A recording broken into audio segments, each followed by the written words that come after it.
Dogodovštine iz Vilinskog kraja sad ispričati valja. Djeco, poslušajmo priču za laku noć.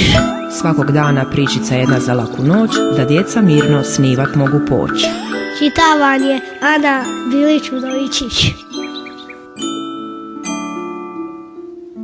Keči zube. Išla djevojka šumom i pjevala iz sveg glasa. Gugutala je ko grlica i cvrkutala ko zlatna ptičica.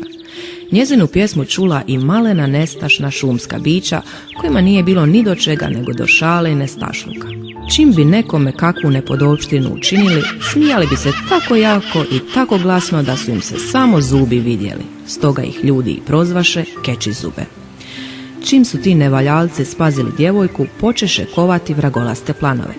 Zasućemo je šumskim borovnicama, neće znati što joj je zadesilo, bit će prljava i ljepljiva, a mrlje nikada neće oprati s odjeće, reče prvi. Ne, imam ideju, ukrašćemo prepeličja jaja i baciti joj ih ravno na glavu. Zamislite kakav će to tek prizor biti, usklikne drugi. Znam, a zašto ne bismo uzeli vode s izvora i sasvim je smočili? Mislit će da kiša pada iz vedra neba. Zagrsme se od smijeha treći. Četvrti drugar ništa nije govorio, samo je sjedio na grani, mahao nogama i zadovoljno se smješkao. A ti, zar ti nemaš kakav prijedlog? Upita ga jedan iz družine. Napravimo sve što ste rekli, odlučno će. Jupi! Uskliknuše maleni nevaljalci. Jedan potrči na izvor kako bi ugrabio vode, drugi se prikrade i iz prepeličeg gnijezda uzme 2 jaja. Treći je pak nabrao čitav naramak šumskih borovnica, a četvrti je samo mudro šutio i kutrio raspjevanu djevojku. Sad! Poviče četvrti i ostali ga poslušaše. Prvi je zasuo djevojku šumskim borovnicama, drugi joj je na glavu bacio prepeličja jaja, treći ju je polio vodom, a četvrti se grohotom nasmijao. Djevojka je stajala usred šume potpuno zbunjena. Jadnica nije znala što ju je snašlo. Ubrzo potrča kući. Keči zube su dugo gledali za njom i naslađivali se njezinoj nevolji.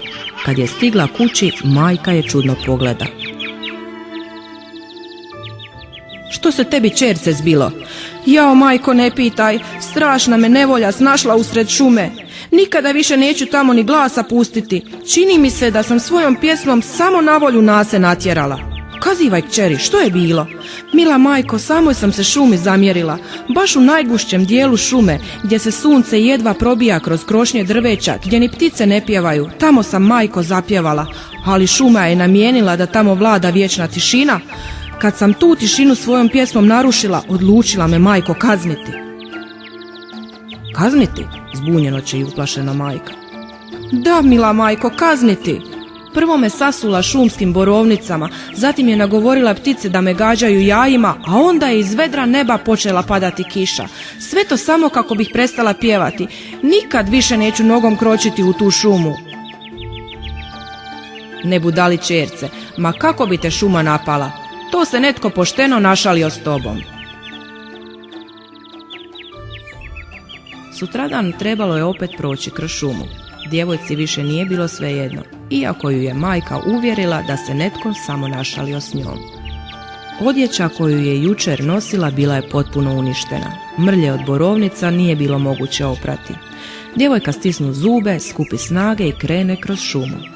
Naime, upravo je to bio prečac od njezine kuće do obližnjeg grada u kojem je prodavala mlijeko.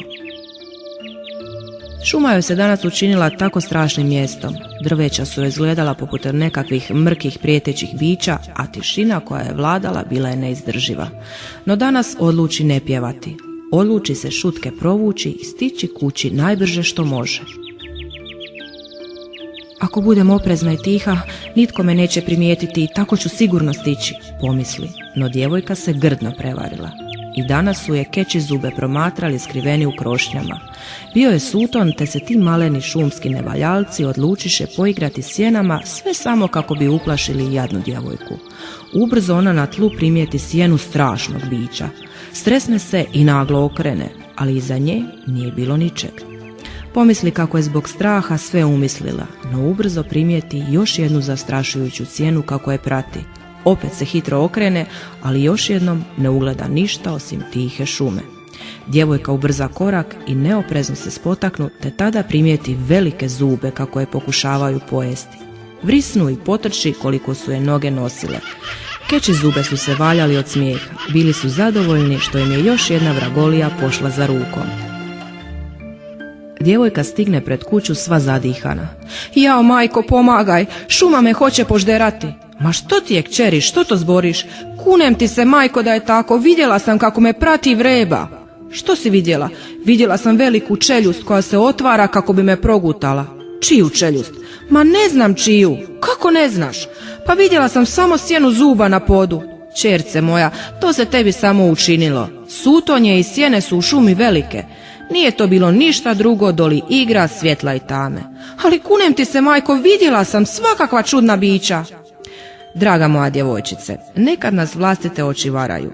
Nekad vidimo stvari koje nisu tu, a povjerujemo u njih ili iz neznanja ili iz straha. Vjeruj mi, sve su to bile samo sjene. Idi sad u kuću, skuhala sam ti večeru, grije se na peći. Djevojka pođe u kuću. Bila je tako nezadovoljna što joj majka ne vjeruje. Naposljetku nije ni znala vjeruje li sama sebi. Je li moguće da su sve to bile ipak samo sjene ili ju je šuma još jednom pokušala napasti? Znala je majka što je posrijedi. Stariji su uvijek pričali da u okolnim šumama žive ta mala vragolasta bića koja se vole našaliti s ljudima. Stoga majka odluči pričekati noć kako bi se ona našalila s njima i naučila ih pameti. Neće im više pasti na pamet strašiti mi dijete. Kad se sasvim smrklo, majka nikome ne reče ništa, već pravo u šumu. I sljedećeg dana valjalo je od grada do kuće slijediti put kroz šumu. Djevojka je bila užasnuta. Strahovala je što će joj se pak danas dogoditi, no na njezino čuđenje ne dogodi se ništa. Pa tako ni sutra, ni prekosutra, pa ni dan nakon toga. Šuma je opet dobila svoj miroljubiv izgled. Opet je bila pitoma i pristupačna, a drveće više nije bilo tako nalik na neka čudna bića.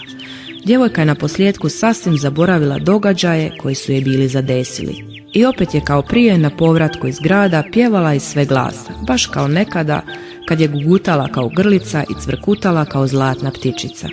A keči zube, što se dogodilo s njima? Kako to da ih pjesma te ljubke djevojke opet nije potakla na nepodopštine? Nitko ne zna što se zapravo dogodilo one noći kad je majka pošla u šumu. Ni stari više nisu pričali priče o nestašlucima tih šumskih vragolana. Sad su pak kazivali kako je na izlazu iz šume živjela žena sa svojom kćeri, kojima je stoka uvijek bila nahranjena, mlijeko pomuženo i sjeno spremljeno, premda nikada ništa nisu radile u staji.